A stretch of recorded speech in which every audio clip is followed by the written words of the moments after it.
there, it's Kevin with Gonroll Games, here with another day at the store. So we're gonna open up some product, and I know everyone is tired of me beating the dead horse, but I'm gonna do it one last time. One last video of trying to really reiterate what my whole point of the caution against Pokemon is. Now, I think a lot of people got so stuck on my personal beliefs of how I view the collectability of Pokemon is not something that is savory. And in this video, we're not gonna talk about it. We're gonna just, let bygones be bygones with that, and let opinions be opinions.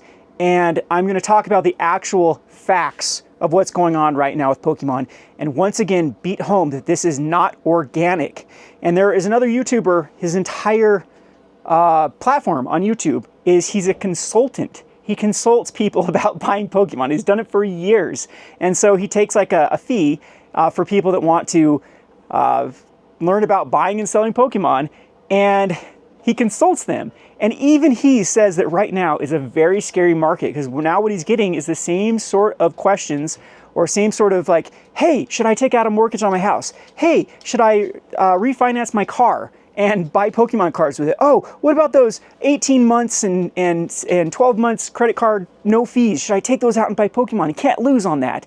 And he's like, uh-oh, here we go again. I do not see why everyone is so eager to replicate what happened right after COVID with particularly Pokemon, not just Pokemon, but the collectibles in general. We are barely starting to recover from that era of the overprinting, of the overbuying, of the absolute hysteria that happened with that market. And it just baffles me. Am I in some sort of like insane asylum here? Am I in some upside down world where people have forgotten what happened with Pokemon in the last couple of years, where it was the hottest thing ever, where even like EX battle boxes were selling during the craze of Pokemon, because nothing was bad. You could buy anything and it was liquid gold with Pokemon. And then right about Fusion Strike is when it started to crash. And all the way from Fusion Strike to just barely now into Twilight Masquerade, we have had a terrible bear market with Pokemon, to the fact that stores quit carrying it. Even places like Targets and Walmart started carrying a lot less of Pokemon. You started to see those Costco deals for Crown Zenith era. Remember when Crown Zenith, you could buy like Pokemon packs for like $1 a piece because Pokemon was trying to unload the overprinting of Pokemon? That was the reality of what happened the last time this happened. That's what I'm saying. I just don't understand. This is what I want to pose the question to all the people, all the haters that have been posting the Mewtwo comments, is you guys are really eager to go back to that market, because that is what I see. Personally, that is where I'm seeing the movement, the money. That's where I'm seeing the chatter. It's not from people wanting to crack packs. It's not because all of a sudden Pokemon got some new, like a movie, or had some new, like Logan Paul wearing a Charizard out in a boxing match, or a bunch of new streamers getting into Pokemon. What we're seeing right now is the typical FOMOing. I don't know how it started. I don't know what began this little domino effect of people now thinking that Pokemon is the hottest thing ever. And it's just too fast. A organic market does not move this way. You do not go from a 2-year bear market where no one wants to touch Pokemon to all of a sudden it's again, liquid gold. And that is my entire point. Again, we'll forget about my personal feelings of utility versus collectability and why I personally don't understand or don't like the model that Pokemon is. Let's throw it out the window. We can have opinions be opinions about that. Let's just look at the cold hard facts right now of the movement of the market. And I'm telling you, this is where the money is coming from. It is coming from the finance bro. It is coming from people that all of a sudden think that they're going to turn a business out of Pokemon. If you just search YouTube, and I guarantee you all the negative comments, the vast majority of them are the delusional people that think that they are going to turn their little Pokemon collection into a business. If everyone is going to turn their Pokemon into a business, who is going to buy? And that's the exact same thing that happened during the COVID era. I think it was like one of the major ABC, or they showed that couple in like Phoenix that had the vault of Pokemon cards, and how they like turned their little Pokemon thing into a 7-figure business. And then everyone and their dog tried to do it. Everyone. Those YouTube channels of people doing the box openings, the cracking, the trying to sell. And what happened? Where did it all go? What happened to this glorious Pokemon market that couldn't fail? And again, I just feel like I'm in an insane world right now where people forgot what happened in the last few years with Pokemon, and where there's no movement. So a little bit of backstory with me of why I quit carrying Pokemon. is, so this is where I think Rudy and me and some of the other people that do sell Pokemon and TCGs for a living, this is where we're coming from with we do not like this market because it ends up not being healthy for everyone. When I can't get Pokemon to sell, I can't make any money. My whole business model is selling the latest set to people. The consumers want to come in and buy a product, and I have a store, a brick and mortar, that has gone through all the motions or all the licensing and everything to be able to buy from distributors to then sell to consumers. And then what ends up happening is we have to start competing with this dumb money where people start buying it all up, where they take, like I said, they take out mortgages on their home, they start their little basement selling businesses, they get their little business licenses and sign up with GTS and Southern Hobby and all these other ones that don't care and just, you know, sell to the basically the highest bidder of people who will pay for Pokemon, and it drives the prices up. It makes it so that we can't get it, and then we can't sell it anyway. And then consumers come in to get it, like the actual end user come in to get, the collector come in to get Pokemon cards, and they can't. They have to pay. They have to fight the smelly, obese person at Target trying to punch little kids to get the Pokemon cards, and it just leaves a bad taste in everyone's mouth. And that's exactly what happened last time around with Pokemon during the COVID era. And again, some of these comments are coming from people that I respect, and I think people have just been missing the whole point of the video, because I went off on a tangent of giving my personal feelings of how I feel about Pokemon in the foreseeable long-term future, which I still don't like. When people talk about, hey, well, at least Pokemon doesn't reprint cards. Yes, they do. They print a Charizard in every set. A Charizard literally competes against another Charizard, or these things. I mean, when are people going to finally come to like, okay, I've got enough Charizards. I don't need the 75th Charizard. And I think people are joking if you're not going to come to the kind of the collection fatigue that we've seen with other hobbies when there just becomes so much to collect. It's fun when there's less things to collect, but eventually people come to a fatigue. And I think actually you start seeing that with old Pokemon. That was a huge warning sign with my other video. See, I'm going off a tangent again. Is there should be no reason why new Pokemon is as worth as much as old Pokemon. Old Pokemon should be worth way more than new Pokemon. And when new Pokemon is driving up prices, like people are going through this massive hysteria of getting these new cards, which I still stand by the fact that none of these are rare. None of these are collectible, comparatively speaking, to eras of 10, 20 years ago. The main reason that those eras are incredibly valuable and collectible is they are scarce and they are rare. When 50% of all Pokemon cards were printed in the last few years, that is a huge warning sign. And that's what I'm saying. I wish people would actually address these things rather than everyone is so stuck on, for some reason, I think Pokemon isn't a strong IP. And I've never said that. I've never even gone down that road.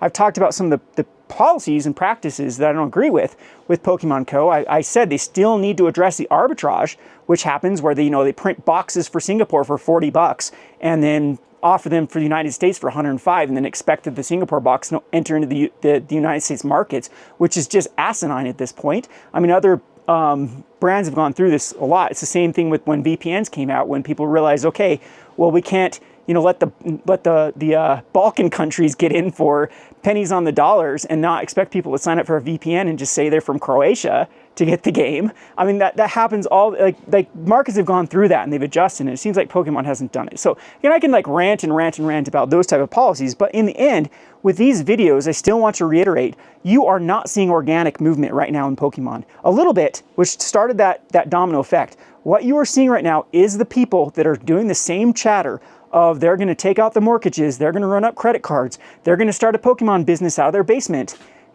It's this all over again. And again, why we don't like that is it ends up crashing the market. So I like stable growth. I'm with you. I like 5 to 10 years that my Pokemon boxes will be worth, 2x. But the problem is these finance bros or these morons on my YouTube comments, you guys are already getting slaughtered. So when you go and buy your boxes on TCG Player, you're already paying more than a premium than I am as a store. When you're buying Evolving Skies at $15 a booster pack, you've already lost. You should have bought it $4. When you're buying Twilight Masquerade at $170 a box, thinking you're going to flip it, you should have bought it at $105. It's over for you. You've already lost. And these people that continue to think that they're going to do this grind and make money, you're fooling yourselves. So if it is just like a side hustle, if you enjoy it, like I enjoy it. I used to love, before I had a store, just to flip Magic cards. And I knew I didn't make money. It was fun though, and it was a good way to manage my hobby and make sure that I never actually paid money into my hobby, but I didn't make any real money by flipping magic cards, by speculating into magic cards and figuring out the trends and things like that. So again, if you're doing it because you find enjoyment to buying a product and selling it later, and a lot of people do that, or as stated before, if you enjoy cracking packs and gambling, your own prerogative. But if you're under this fantasy that you're going to somehow start this massive Pokemon business by buying an MSRP and trying to flip it later because Pokemon's gonna be liquid gold, everyone else is in that exact same mentality, and all it's going to do is it's going to cause a massive run on the market, and then it's going to be inaccessible, and then the end user can't get the product, and this is exactly what happened to the comic book market. Now, the funny thing is, this is exactly what happened to the Pokemon market a couple years ago. And if I'm again sound like a broken record here in this video. Am I the only one that remembers 2 years ago? This is just pure insanity at this point, that everyone has forgotten how bad the Pokemon market crashed and how untouchable this market has been for a few years, where nothing has been worth it, where everything, going back to with my patrons. So one of the things that I do, and Rudy does too, is we offer, why we do the subscription services, why we do these little buyers clubs, is because money up front is the no risk. If people pay us before we order stuff, and then we're able, there's no risk to it. There's massive risk in buying a product, even now, even as a store buying it at distributor costs. There's a massive risk to buying product if people don't buy that. I know a lot of stores that lost their shirts on this era of Pokemon, and it did lead to the numbers going way down. I went from not being able to get Pokemon from distributors to distributors begging me to take Pokemon, and that has been the reality of the Pokemon market for the last few years. Now, why I quit even carrying it since about, when was the last time? It was really the second set of Scarlet and Violet that I quit carrying Pokemon, is because it was so pointless that people could, me buying it directly from a distributor, I could not even save patrons money from what they could get it on TCG Player. You could literally go and pre-order a box for cheaper than what I could get it from distributors. And it just shows me that there's some wheeling and dealing with Pokemon. There are ways to get it way cheaper than stores get. And I can go into some specifics here. I still think that Pokemon is used for money laundering. I think the numbers do not make sense. Like I said, the arbitrage thing makes sense with going to markets where they're offering it for cheaper and then being able to get it here to the States, and even through circumventing import fees and things like that, you can outcompete the market. There's always those discussions we can have, but it has never made sense to me in the past few years of how these TCG Player sellers have been able to make the numbers work with being able to buy, to even sell at pre-order prices for a lot lower than what I can get from distributors, and that's not even taking into account then they're going to get massively killed by TCG Player. That's why I've always insulted this entire, what I call the soulless basement sellers, because they just, all they do is end up making TCG Player rich. They don't make any money themselves. They break even maybe, and through all the effort, and that's why you see a massive turnover with people that try this gig. And I swear everyone and their grandma has tried to sell Pokemon cards at one time in their life, where I'm just going to sit at home in my air conditioning. I hate my 9 to 5. I'm just going to open up Pokemon cards. I'm going to just resell Pokemon cards.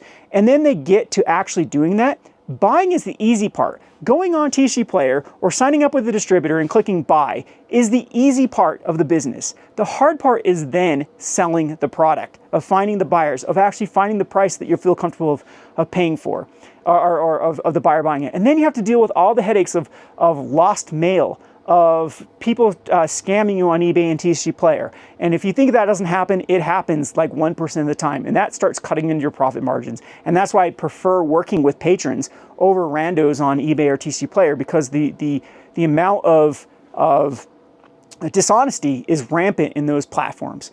And so again, this is just, I need to take a breather here, stop drinking some energy drinks actually.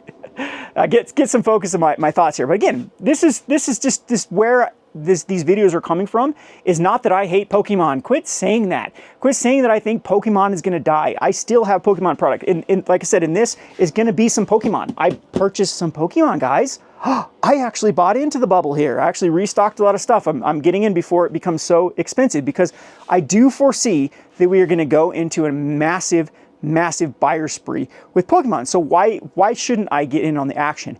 My only thing that I'm still trying to say to people in this cautionary tale is we've seen markets that were bigger than Pokemon that have failed due to very similar mentalities, hysterias, practices. And unless the market somehow becomes reasonable and somehow becomes in check of this mass hysteria, that's the only way that I see this ending, is going back to where we were with COVID. And again, will that kill Pokemon? Possibly not. I think that one of these bubbles could. I think one of these bubbles could finally be the straw that breaks the camel's back. I think that Pokemon's gotten very lucky in the past that some of their bubbles have not led to an overall crash, and then people just be like, oh, Pokemon cards are worthless, and move on. Remember, the emperor wears no clothes. It's just going to take a few people to realize that there's nothing to cardboard that inherently makes it collectible. That's kind of my problem with Pokemon. As I stated in my other video, I don't want to get on these tangents because we'll start arguing about utility versus collectability and blah, blah, blah, reprint and how Magic sucks and blah, blah, blah, blah, blah, blah, blah. We'll go down that route again. What I'm saying with Pokemon is the only thing that makes Pokemon valuable, and you can say this for Magic, you can say the same thing, is what people right now have put a price on that card. So the overall market mentality of what they think it is. But even the Umbreon, as I stated, when one of my commenters was saying, yeah, it's like 1 out of 900 boxes or 55 cases or whatever of Pokemon packs. True, but still in the scope of how much Pokemon is printed, that's not even that rare of a card. There are thousands upon thousands of copies out there. And so unless there is that overall end user that wants to eat up that supply, that's where the value is coming from. If everyone and their dog is just trying to hold on to it to flip it later, who is going to be the person that's going to buy it when everyone is simultaneously going to want to flip it? And that is overall what I'm seeing, and I don't understand why other people aren't seeing. A market does not turn like this. It does not go from being one of the worst bear markets in the history of Pokemon to all of a sudden having this rabid demand. Like, it is not organic. And that's my warning. And that's where, like, if you are still watching this video and you have been one of those hater comments, address that. Forget all of my opinions on what I feel about the Pokemon IP, what I feel about, and again, I actually don't think it's a bad IP. I think it has a lot going for it. I think it's got a robust player base, which is good. This is what I think props it up. I think that's why I like Pokemon TCG over if it wasn't a TCG, if it was just a collectible card or just a collectible game. So where was I going with this thought? So what I want people to address is are you seeing something that I'm not seeing? Because this is what I am seeing. And why are you so eager? If you are a fan of Pokemon, if you do love the game, if you do want the game to be stable for the next 30 years, is this what you want? You want the bro money? You want the finance bro money coming in? You want people to have no business, that have no love for your game whatsoever, and just want to use Pokemon as a way to flip a product? You honestly think that is good for the Pokemon market? Because I'm telling you, it's not. You need organic. I've been down this road with so many things before.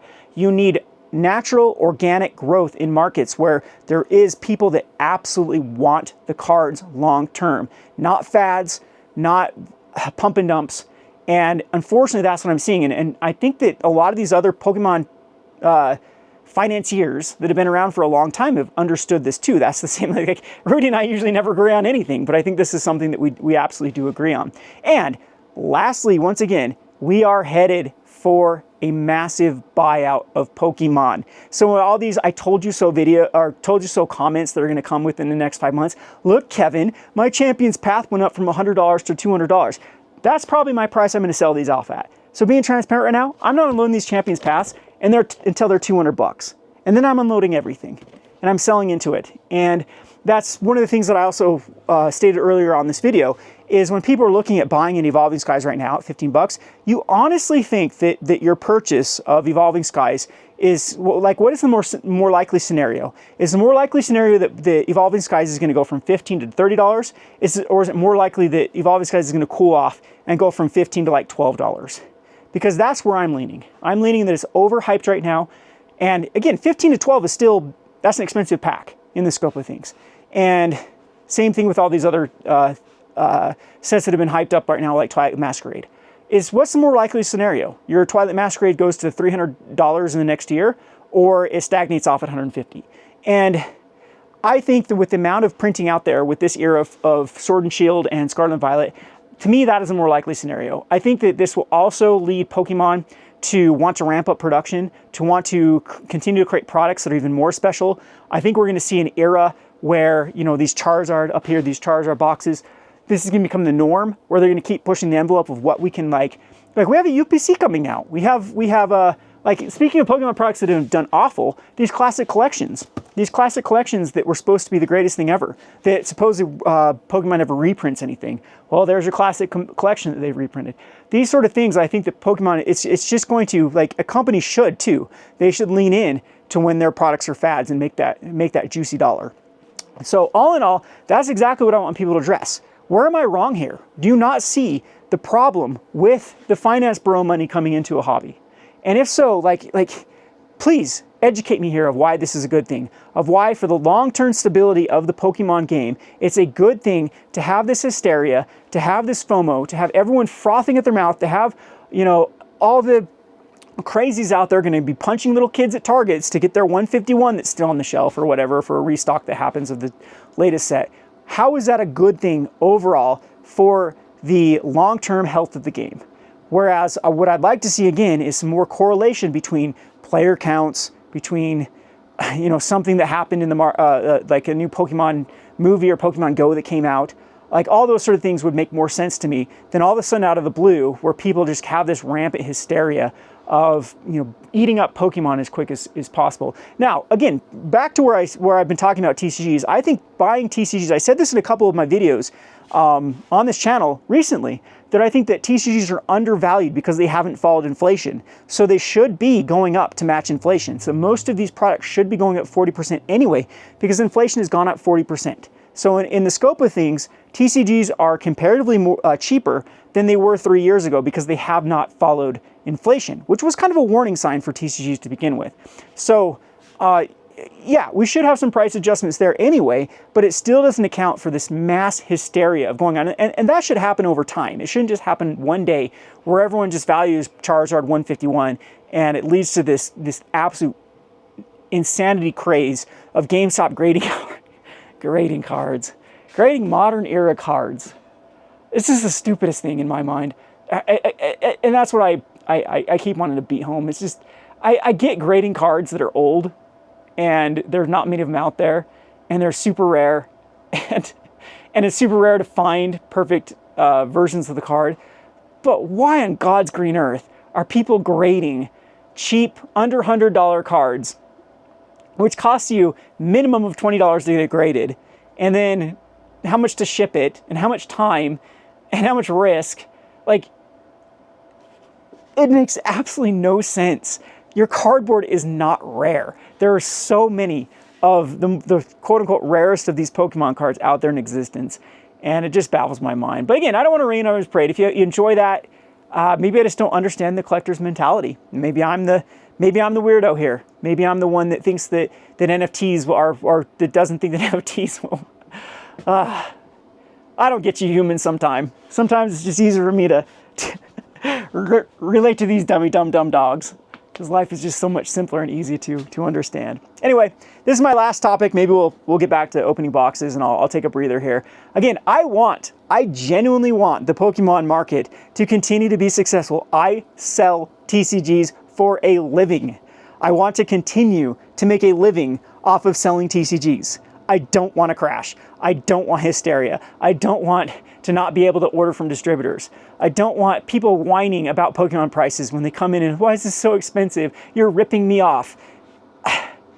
I want just a regular, stable, sensical market where people can enjoy the game. That's what I want.